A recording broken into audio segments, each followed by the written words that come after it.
curious, Jan, are restaurants also finding it difficult to keep diners with buffets still off the table during phase 2? Are you missing buffets actually? I am actually. I look forward to buffets simply because you get a wide array of choice, right? And it's the whole experience, I suppose, of just being able to pick the food that you get, and also as much as you want.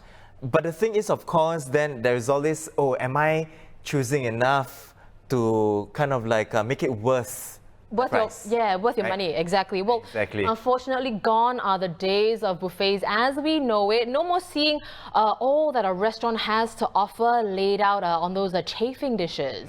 Instead, we're seeing a la carte buffets where diners order whatever they want from a menu for one price, and the food is served to the table. Beach Road Kitchen at JW Marriott also has roving chefs who go around the restaurant with trolleys laden with cheeses, desserts or hot dishes. So how are diners responding to a la carte buffets? Joining us to share more is senior food correspondent Wong Ah Yoke. Yes, the story on in this weekend's Sunday Times on this very topic. Have diners embraced the different ways in which restaurants interpreted the buffet concept? Yes. Some restaurants have already reopened, the former buffet restaurants, but as you know, buffets are still not allowed. So what these restaurants have done is they have come out with a slightly different concept where you can still order as much as you want, but the food is served to you instead of you helping yourself. And from the responses of the restaurants that the Sunday Times talked to, they seem to be doing well. Over the last weekends, a lot of them have been full or about 80% full. But having said that, we have to be aware of the fact that because of social distancing, a lot of the restaurants have reduced their number of seats as well. Right. Well, one of the pluses of a buffet is the diner's freedom to move around and pick your own food.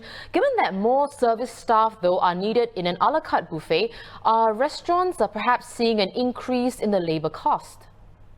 Yeah, I talked to some of the restaurants. That's what I thought too. But surprisingly, most of them say that actually their costs have remained the same, mainly because the number of seats have been cut down. So instead of serving like 160 customers, they just need to serve 80. So because of that, they could still manage to run the business without adding more manpower. And also, what a lot of the restaurants have done is that they sort of restructure the work of the staff.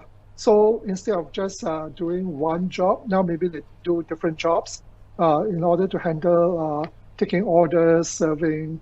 Yeah, so according to them, it hasn't really added very much to their cost. And a lot say that it's actually the same cost.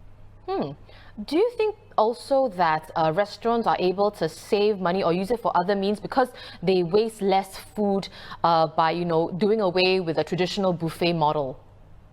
Yes, I think that's one of the advantage that there's less wastage. So it's not just a matter of cost; it's also about like saving on food wastage, which was one of the big problems of buffets in the past. So now actually we don't have the problem anymore. And another advantage is that because the food is cooked a la minute, it's cooked only when the customer orders it. And it's cooked in small amounts, and it actually tastes better because it's served piping hot straight from the stove. So that's one of the advantages actually. Now that said, do you think then a la carte buffet of sorts or other dining models will stay beyond COVID-19, or will the traditional buffet style of dining return? Okay, right now everybody is sort of waiting for the government's directive when actually buffets can restart. But what I myself think is that it won't happen in a long time. They allow full dining capacity. They might not be able to provide enough manpower, so they might want to go back to the old style of self-service. But I think customers are not ready for that. Even when they reopen self-service, I think customers will not accept that so readily. So if the demand is not there, I think restaurants will just have to continue with this a la carte buffet model. Yeah, for sure. Well, thank you so much, Ayo, for coming on to the show to speak with us. And that was senior food correspondent Wong Ah Yoke on this new normal for buffets.